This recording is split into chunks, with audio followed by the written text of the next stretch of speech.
우리 오늘 하나님의 말씀 듣겠습니다. 오늘 하나님의 말씀 누가복음 17장 20절, 21절 말씀 우리 함께 보도록 하겠습니다. 누가복음 17장 20절, 21절 두 구절 말씀입니다. 바리새인들이 하나님의 나라가 어느 때 임하나이까 묻거늘 예수께서 대답하여 이르시되 하나님의 나라는 볼 수 있게 임하는 것이 아니요 또 여기 있다 저기 있다고 못하리니 하나님의 나라는 너희 안에 있느니라. 아멘. 할렐루야. 지난 시간에요 부활절 감사 예배를 드렸습니다. 특별히 의심 많은 도마에 대한 그 믿음을 바라보면서 여러 가지 우리 교훈을 받았습니다. 여러분들, 도마는 무엇보다도 있어야 할 자리에 없었습니다. 제자들이 함께 있을 때 주님께서 부활의 몸으로 이렇게 나타나셨는데 그 자리에 도마가 없었습니다. 그러다 보니까 의심하는 그러한 모습으로 믿음이 전락되었습니다. 그럼에도 불구하고요, 우리 주님께서는 이 도마를 포기하지 않으셨어요. 도마가 십자가의 죽음까지만 알고 있다면 도마는 구원받지 못합니다. 부활의 주님을 만나고 체험해야만 바로 구원을 받게 되는데, 우리 주님께서는 이런 의심 많은 도마를 버리지 않고 포기하지 않고 사랑과 애정을 가지고 8일 후에 도마 앞에 나타나셨습니다. 그러면서 도마에게 아주 중요한 말씀을 전해주고 계십니다. 너는 나를 보는 고로 믿느냐? 보지 못하고 믿는 자가 복되도다. 여러분, 부활하신 주님을요, 보고 믿는 자보다 보지 못하고 믿는 자들이 복된 줄로 믿습니다. 그런데요, 우리 주님께서 보지 못하고 믿는 것이 복되도다, 이 말씀을 의심 많은 도마에만 하셨을까? 아닙니다. 현대를 사랑하는 우리들에게 바로 주신 말씀이 바로 이 말씀이에요. 저는 이 말씀을 묵상하는 가운데요, 보고 믿는 믿음과 보지 못하고 믿는 믿음, 이 두 믿음의 차이를 한번 생각해 보았습니다. 여러분, 보고 믿는 믿음, 분명히 이것도 믿음이에요. 이것도 믿음인데, 이 믿음은 어떤 믿음인가? 자신이 중심이 되어 있는 믿음입니다. 자신이 이해하고 경험을 바탕으로 믿는 믿음이 바로 이런 믿음이에요. 부활 전에 제자들의 모습이 바로 이러했습니다. 그들은 그물과 배와 심지어는요, 부모 형제들까지도 다 내려놓고 다 포기하고 예수님을 쫓는 그런 열심이 있었습니다. 누가 봐도 대단한 사람들이었어요. 그런데 이 모든 열심의 중심에는 다 자신들이었어요. 자기 자신. 내가 보고 듣고 경험한 것만을 통해서 믿음을 이해했습니다. 마치 여러분, 광야에서 이스라엘 백성들, 여러분 아시잖아요? 이스라엘 백성들은요, 하나님께서 눈에 보이게 반석에서 물을 내게 하시고 만나와 메추라기를 먹여주실 때는 하나님이 계신 것처럼 믿음이 충만했습니다. 그런데 조금만 환경이 어려워지고 조금만 시험이 오면 하나님이 없는 것처럼 그들은 그렇게 살았습니다. 이것이 바로 보고 믿는 믿음이에요. 하나님이 나에게 뭔가 유익한 일을 베풀어야만 하나님이 계신 것처럼 생각하는 믿음. 여러분, 그런데 제자들이요, 부활 후 주님을 만난 후에 완전히 달라지게 되죠. 눈에 보이는 예수님은 사라졌습니다. 그런데 눈에 보이지 않지만 보이지 않는 성령님이 이끄시는 믿음으로 살아갈 때 여러분, 그들의 믿음은 완전히 변화되었어요. 우리가 베드로를 한번 생각해 보세요. 베드로는 죽음이 두려워가지고요, 너도 예수와 한패였지? 그리스도와 같은 표지? 이 질문에 3번씩이나 부인하면서 예수님을 저주하고 욕했던 사람이요, 이제 부활 후에 예수님을 만나고 예수님은 보이지 않지만 3,000명, 5,000명이나 되는 그런 사람에게 복음을 전하는 사람으로 변화가 됐습니다. 너희가 못 박은 그분이 바로 예수 그리스도야. 말씀대로 그분이 사흘 만에 부활하셨어. 여러분 이 메시지를 증거하지 않습니까? 나중에는 거꾸로 순교하기까지 하는. 여러분 그렇습니다.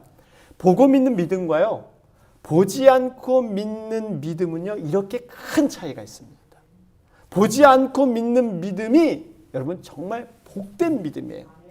근데 여러분 우리는요, 육신의 눈으로 부활하신 주님을 보지 못했습니다. 그런데 또 하나의 눈이 있습니다. 여러분 그것이 바로 믿음의 눈이에요. 영의 눈입니다.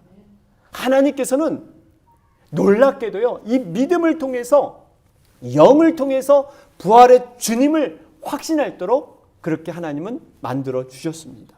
여러분 한번 이런 생각을 해봤어요.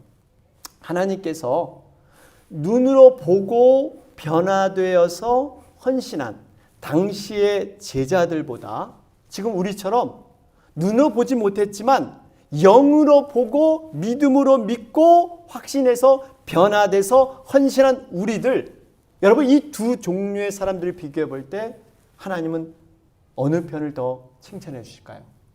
여러분 아마 영으로 보고 믿음으로 보면서 헌신했던 바로 우리들을 칭찬해 주실 줄로 믿습니다.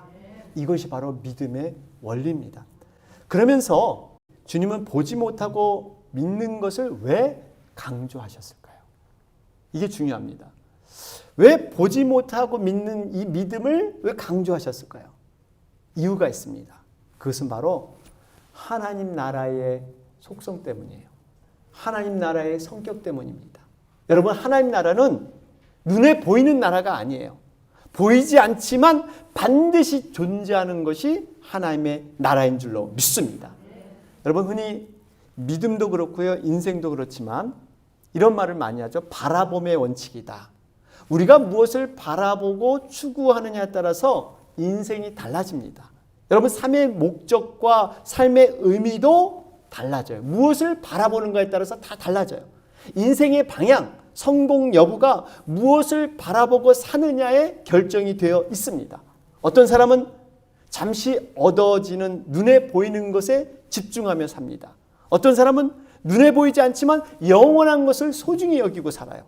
잠시 왔다가 이 땅에 살아가는 그 성공에 집착해서 사는 사람이 있는가 하면 영원한 하늘의 분깃을 바라보며 살아가는 사람도 있습니다. 세상을 의식하며 살아가는 사람도 있고 반면에 하나님을 의식하며 살아가는 사람도 있습니다. 그런데 두 사람의 삶은 판이하게 다르게 나타납니다.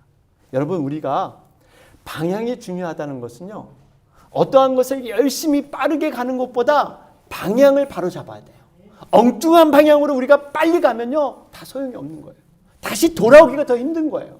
여러분 이만큼 방향, 우리가 바라보는 것이 중요한 줄로 믿습니다. 그런데 안타까운 것은요, 현대인들이, 많은 사람들이 보이지 않는 세계를 부정하고 삽니다.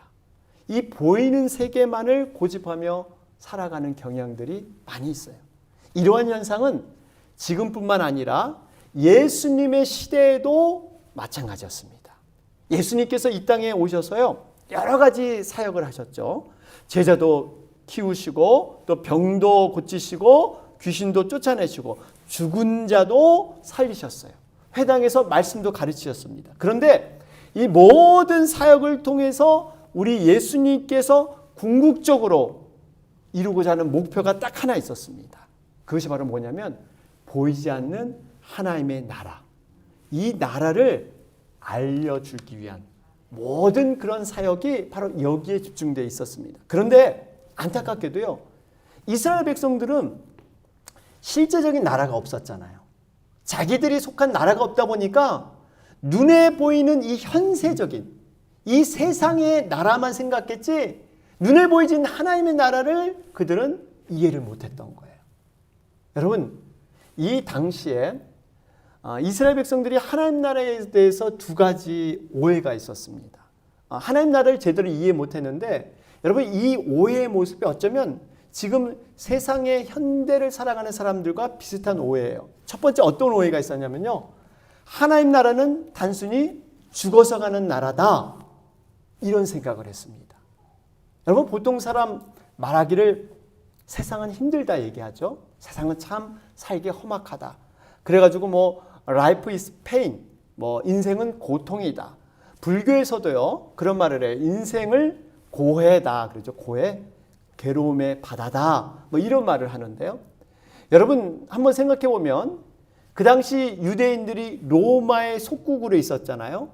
그러니까 이스라엘 백성들이 종살이하면서 살아가는 그 현실이 여러분 얼마나 힘들었겠습니까? 하루하루가 살아가는 게 힘들었어요.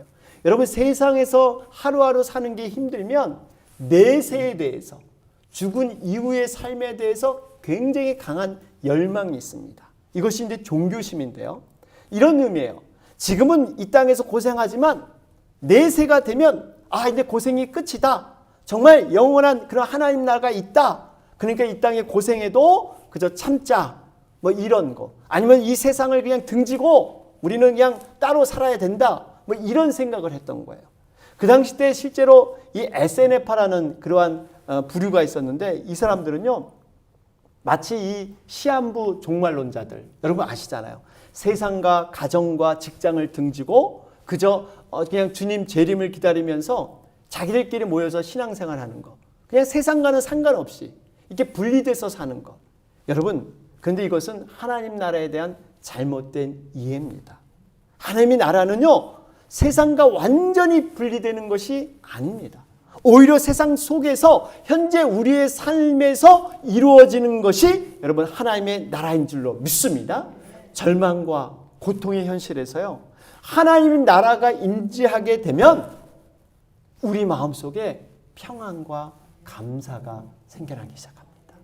이게 바로 하나님 나라의 비밀이에요. 환경과 상황은 바뀌지 않았어요.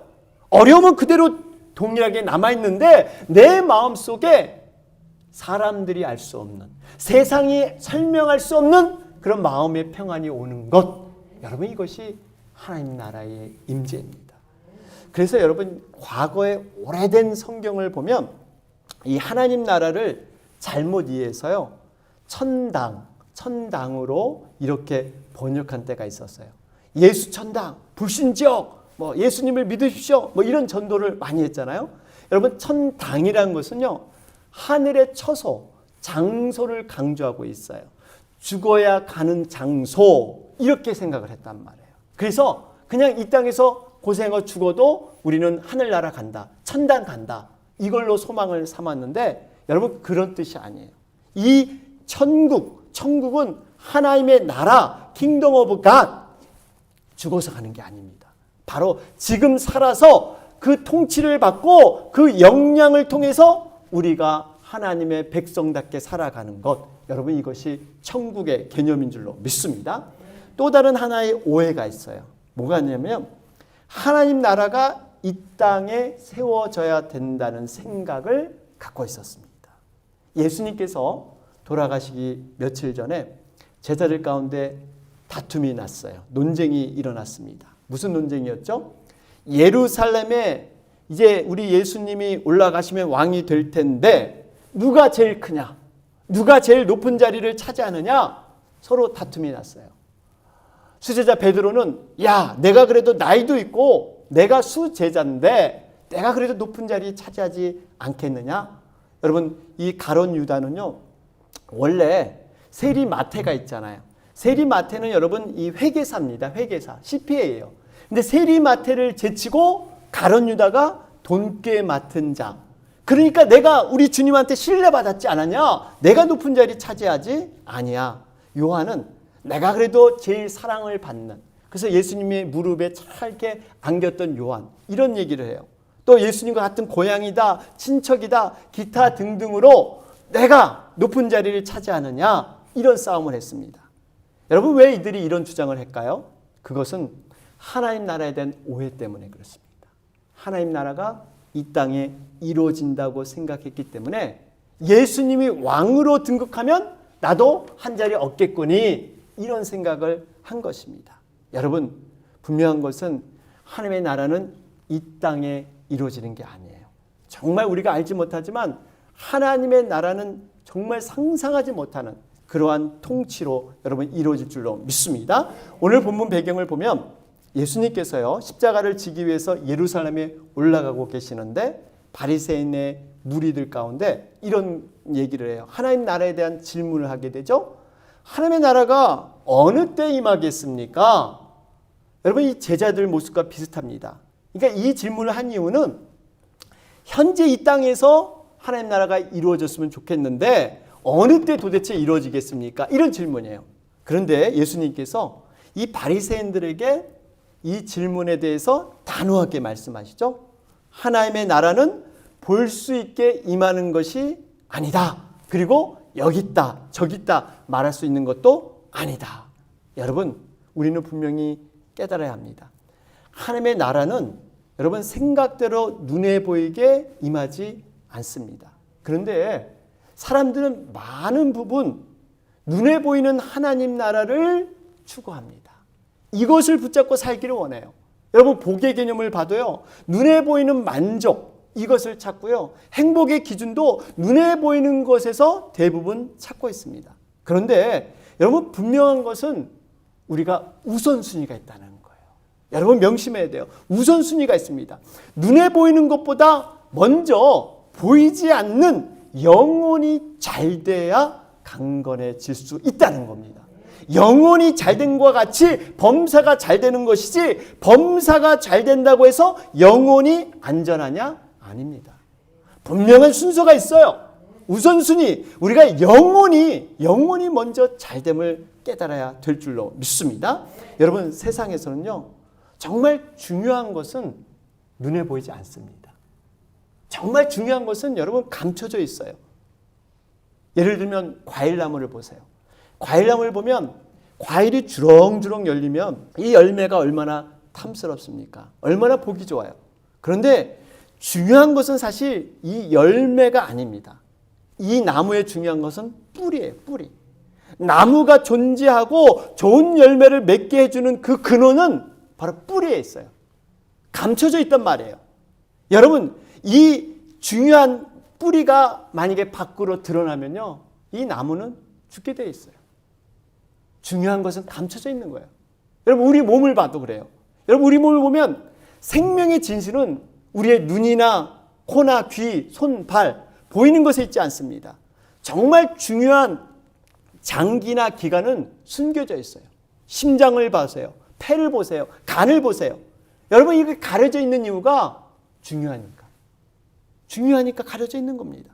여러분, 우리 주님께서 만일 눈에 보이는 하나님의 나라를 이 땅에 주길 원하셨다면 십자가에 죽으실 필요가 없으셨어요. 당장 내려와서 정말 12영이나 되는 그 천사의 군대를 동원해서 다 심판해 버렸을 겁니다. 사랑하는 여러분, 우리는 예수님을 믿으면서 신앙생활하면서 과연 눈에 보이는 하나님의 나라를 요구하고 있지는 않습니까?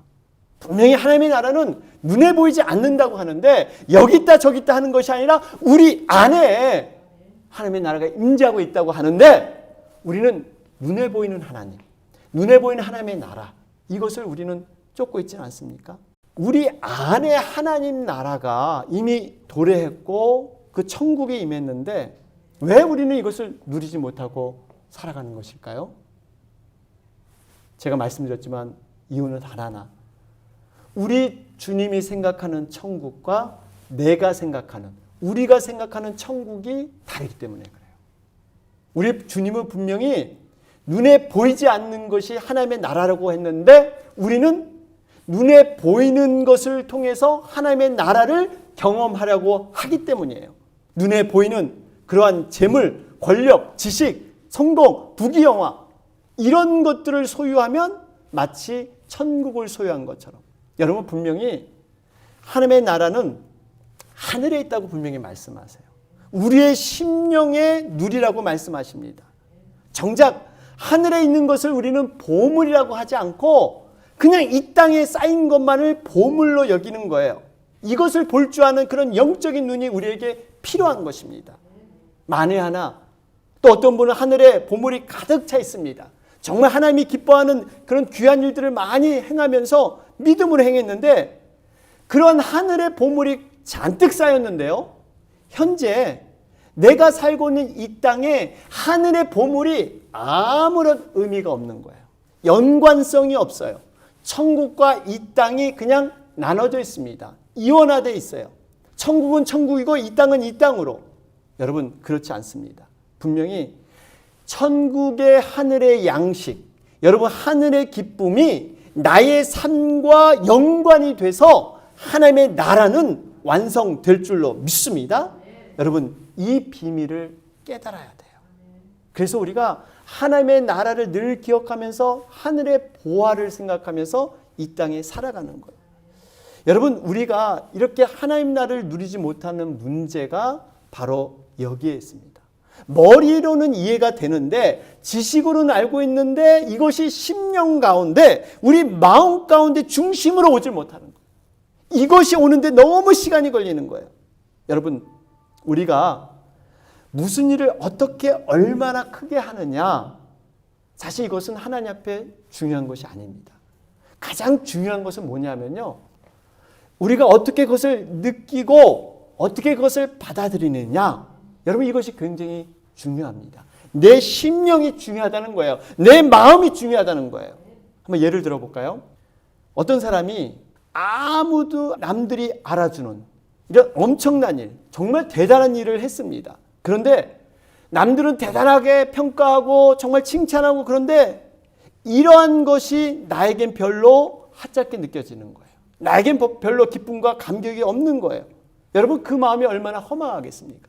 반대로 어떤 경우는 누구 한 사람이 알아주지 않는데 나의 마음에요, 남이 모르는 기쁨과 감격이 샘솟을 때가 있습니다.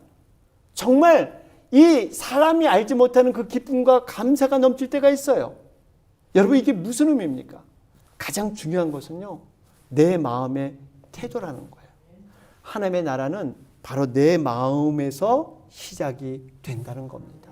심령이 진정으로 바라고 그 일을 하고 있다면 여러분 그 일이 아무리 하찮은 일이라도 그 일이 가장 위대한 일, 하나님 보시기에 가장 좋은 일인 것을 믿으시기를 바랍니다.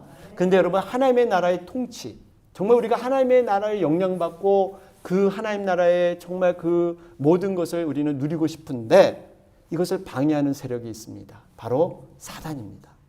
여러분 에덴 동산에서 이 아담과 하와가 어떻게 타락을 했습니까? 창세기 3장을 보면요, 하나님께서 이 아담과 하와에게 땅을 다스릴 권세를 이렇게 하나님 나라를 통해서 주었습니다. 그랬더니 바로 이 사단이요, 아담과 하와를 유혹해서 하나님의 나라에서 나오도록 그렇게 유혹을 했죠. 그래서 이 사단은요, 인간이 하나님의 통치에서 벗어나서 독립적인 존재, 스스로 존재하는 존재인 것처럼 그렇게 설득했던 것입니다. 여러분 사단은요, 우리가 초신자일 때, 우리가 참 믿음이 연약할 때는 죄를 직접 짓게 합니다. 어떤 죄의 유혹을 줘서 죄를 직접 짓게 하는데 점점 영적으로 성숙해지잖아요. 그러면 사단이 직접 죄를 짓게 하는 것이 아니라 어떻게 죄를 짓게 하냐면 자신을 절대화시킵니다. 하나님의 나라의 통치에서 벗어나게 하고 자신을 의지하게 하고, 그래서 하나님의 뜻인 양 이것을 이렇게 헷갈리게 만들어가는 거예요. 내가 혼자서 할 수 있다는 독립적인 조체로 우리를 이렇게 이끌어갑니다. 여러분 이것이 바로 사단의 전략입니다. 이것을 우리는 분별해내야 돼요. 하나님의 나라를 우리가 통치받는 것이 우리 인생의 가장 복된 길인 줄로 믿습니다. 그러면서 한 가지, 여러분 우리가 말씀을 좀 새롭게 봐야 되는데요. 여러분 한번 잘 들어보세요. 오늘 말씀을 주의 깊게 살펴보면 오늘 본문 앞에, 바로 앞에 어떤 말씀이 기록됐냐면요, 누가복음 17장 오늘 본문이 20절 21절인데 여러분 하나님 나라에 대한 주제인데, 여러분 한번 성경 보세요. 그 앞에 어떤 내용이 있습니까? 그 앞에 본문에는 10명의 문둥병자 이야기가 거기에 나와 있죠. 여러분 10명의 문둥병자, 우리가 흔히들 감사절 때 많이 묵상하는 말씀이에요. 9은 어디 있느냐? 한 사람만 와서, 그것도 이방인이었죠. 예수님께 감사했다. 이 감사가 중요하다. 이런 말씀으로 많은 은혜를 받았는데 왜 10명의 문둥병자를 치유한 사건과 지금 우리가 살펴보는 20절, 21절 하나님 나라, 과연 이것이 무슨 연관이 있길래 지금 말씀이 그대로 이어지고 있는가? 여러분 이걸 한번 생각해 봐야 합니다. 누가복음 17장에 나오는 이 10명의 문둥병자 치유 사건을 보면요. 돌아와서 감사 고백을 한 한 명이 크게 부각되어 있죠. 그리고 9명은 잘못한 사람, 뭐 감사를 모르고 자기 필요 때만 주님을 이용했던 뭐 이런 사람으로까지 평가를 하고 있습니다. 그런데요, 여러분 자세히 본문을 보면 실제로 예수님 앞에 돌아오지 않는 이 9명, 이 9명의 나병 환자도요, 사실 자세히 들여다보면 크게 잘못한 것이 없습니다. 왜냐하면 예수님께서 단순히 제사장에 가서 내 몸을 보여라 이렇게 하고 거기서 살해하라 이렇게 인사하라 그랬잖아요. 그러니까 주님의 말씀을 듣고 10명이 사실 순종해서 병고침을 받았어요. 그러면서 할렐루야 하면서 제사장에 먼저 뛰어갔습니다. 그래서 이제는 병이 다 나았다 선고를 받고요. 10명 다 순종해서 병이 나았어요. 그런데 문제는 9명은 주님께 와서 감사도 아니하고 인사도 했으면 좋으련만 그저 병 나았다고 자기 집으로 갔던지 친구들 만나러 그냥 뛰쳐갔어요. 그런데 오로지 한 명만이 그렇게 나왔던 것입니다. 그럴 때 예수님께서 이런 말씀하세요. 그 9은 어디 갔느냐? 이런 말씀이에요. 그 9은 어디 갔느냐? 이런 물음을 물으십니다. 여러분 이 의미가 무엇일까요? 사실 그 9은 어디 갔느냐? 이것은 뭔가 이 잘못을 탓하기보다는요. 주님의 안타까운 마음이 이 속에 들어 있습니다. 무슨 안타까움일까요? 내가 하나님 나라를 그들 마음에 심어주고 싶었는데 왜 그들이 오지 않았느냐? 그저 병고침 받고 왜 뿔뿔이 흩어졌느냐? 더 중요한 하나님의 나라 이것을 그들이 좀 체험을 했는데 왜 오지 않았느냐? 이런 안타까운 마음이에요. 그러면서 본문 20절 21절이잖아요. 여기 화면을 보시면 하나님의 나라는 볼 수 있게 임하는 것이 아니요 또 여기 있다 저기 있다 못하리니 하나님의 나라는 너희 안에 있느니라. 그러니까 주님께서는 이거예요. 지금 당신의 이름으로 비록 육신의 병고침은 받았지만 보이지 않는 하나님의 나라, 심령 속에 영원히 심겨진 온전한 하나님의 나라 이것을 주고 싶은데 9명 너희들은 왜 그냥 사라져버렸니? 한 명만이 나왔구나. 정말 내가 안타깝다. 너무 안타깝다. 여러분 나병에서 치유를 받았지만 육신은 치유를 받았지만 그것이 온전한 하나님의 나라가 아니라는 거예요. 능력과 기적은 체험했지만 그것이 온전한 하나님의 아니라는 거예요. 그러나 한 사람은 달랐습니다. 먼 거리를 달려와서 소리 높여서 주님을 찬양하고 예수님 발 앞에 무릎 꿇고 엎드렸어요. 그럴 때 주님이 말씀하시죠. 가라. 내 믿음이 너를 구원하였느니라. 그렇습니다. 여러분 이 이방인은요 예수님을 개인적으로 만났어요. 그는 중생과 성령 체험을 통해서 진정한 하나님의 나라, 그 나라가 그 심령 안에 이루어진 것입니다. 우리 주님은요 9명에 대해서 이런 안타까움이 계세요. 그렇습니다. 하나님의 나라는 단순히 눈에 보이는 능력과 기적이 다가 아니라는 얘기예요. 우리의 심령 안에서 이루어지는 영적인 비밀이 바로 하나님의 나라인 줄로 믿습니다. 결론을 맺겠습니다. 여러분 하나님의 나라는 멀리 있는 것이 아닙니다. 여기 있다 저기 있다. 이것이 능력이다 기적이다. 죽은 다음에 가는 그러한 장소가 하나님 나라가 아니에요. 보이지 않지만 하나님의 나라는 우리 안에 있는 줄로 믿습니다. 그런데 한 가지 잊지 말아야 할 것이 있습니다. 우리 안에 있는 하나님의 나라는요 우리 안에서만 머무르지 않는다는 거예요. 우리 안에서만 하나님 나라가 멈춰 있지 않아요. 정지되어 있지 않습니다. 우리를 통해서 하나님의 나라는 흘러가길 원한다는 거예요. 그렇기 때문에요 우리가 이 하나님의 나라에 대해서 더욱 확신 있게 알아야 됩니다. 여러분 이 나라는 권세와 능력을 더 충만히 받아야만 합니다. 어떻게 우리가 이 경험하고 이 권능과 능력을 얻을 수 있을까요? 그것은 바로 기도밖에 없다고 주님은 말씀하십니다. 깨어서 기도하고 성령님과 동역할 수 있는 것이 하나님의 나라입니다.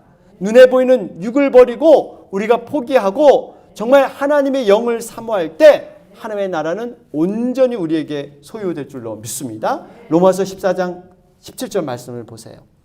하나님의 나라는 먹는 것과 마시는 것이 아니요 오직 성령 안에 있는 의와 평강과 희락이라. 여러분, 성령 안에서 의와 평강과 희락이에요. 그러면서 중요한 것은요, 예수님께서는 하나님의 나라에 대해서 말씀하신 것이 아니라 친히 하나님의 나라와 권세와 능력을 나타내셨다는 거예요. 말로만 한 것이 아니라 예수님이 권세와 능력을 보여주셨어요. 고린도전서 4장 20절 말씀이죠. 하나님의 나라는 말에 있지 아니하고 오직 능력에 있습니다. 주님께서 실제로 말뿐만 아니라 능력과 복음으로 귀신을 쫓고 병을 고쳐주시는 그러한 놀라운 일들을 보여주셨습니다. 그리고 이제는 이것을 어때요? 제자들에게까지 그 능력을 믿음으로 물려주셨다는 거예요. 마태복음 10장 1절 한번 보실까요? 여기 보니까 예수께서 그의 12 제자를 부르사 더러운 귀신을 쫓아내며 모든 병과 모든 악한 것을 고치는 권능을 주시니라. 12 제자에게 예수님이 하셨던 권능과 능력을 다 부여해 주셨어요. 그런데 이 제자들만이 권능과 능력을 받았느냐? 그렇지 않습니다. 바로 우리들에까지, 믿는 자들까지 그러한 권세와 능력을 허락해 주셨다는 사실이에요. 마가복음 16장 17절 18절 보세요. 우리 같이 한번 읽어볼까요? 믿는 자들에게는 이런 표적이 따르리니 곧 그들이 내 이름으로 귀신을 쫓아내며 새 방언을 말하며 뱀을 집어 올리며 무슨 독을 마실지라도 해를 받지 아니하며 병든 사람에게 손을 얹은즉 나으리라. 여기 보니까 믿는 자들에게 우리가 주님을 믿는 자들, 하나님의 자녀들, 성도들에게, 제자들에게 주었던 놀라운 능력, 그 권세를 허락해 준 줄로 믿습니다. 사랑하는 여러분, 바라기는 눈에 보이는 것으로 우리가 하나님의 나라를 평가하거나 사모하지 마시기 바랍니다. 보이지 않는 영원한 하나님의 나라, 우리 심령 가운데 분명히 존재하고 있습니다. 내 안에 충만한 하나님의 나라가 내 안에서만 멈추는 것이 아니라 흘러가서 죽어가며 방황하는 영혼들에게 생수의 물을 전하는, 생명을 살리는 그런 귀한 은혜가 하나님의 나라에 있는 줄로 믿습니다. 이러한 귀한 일들을 우리가 함께 기도하며 감당하기를 원합니다. 아멘. 우리 이 시간은요, 잠시 좀 기도하는 시간을 갖도록 하겠습니다. 하나님, 정말 저희들이 하나님의 나라가 이 땅에 도래하며 특별히 여기 있다 저기 있다 우리 눈으로 쫓아다니는 것이 아니라 내 심령 가운데 하나님의 나라가 임재한 줄로 믿습니다. 하나님, 어떠한 상황에서도 어떠한 조건에서도 눈에 보이는 것으로 판단하며 결론을 낼 것이 아니라 내 심령 가운데 세상이 알 수 없는 평안으로 우리를 지켜주시며 정말 하나님으로부터 오는 하나님의 나라의 통치가 우리의 심령 가운데 충만해질 수 있도록 주님 역사하여 주시옵소서. 특별히 주님의 몸된 교회 가운데 하나님의 나라에 대한 소망이 불일 듯 일어나게 하셔서 죽어가는 영혼들, 방황하는 영혼들, 정말 그들에게 하나님의 나라를 전파하며 하나님의 나라의 생명을 나누는 귀한 일에 쓰임받을 수 있도록 주님 도와주시옵소서. 예수님의 이름으로 기도하옵나이다. 아멘.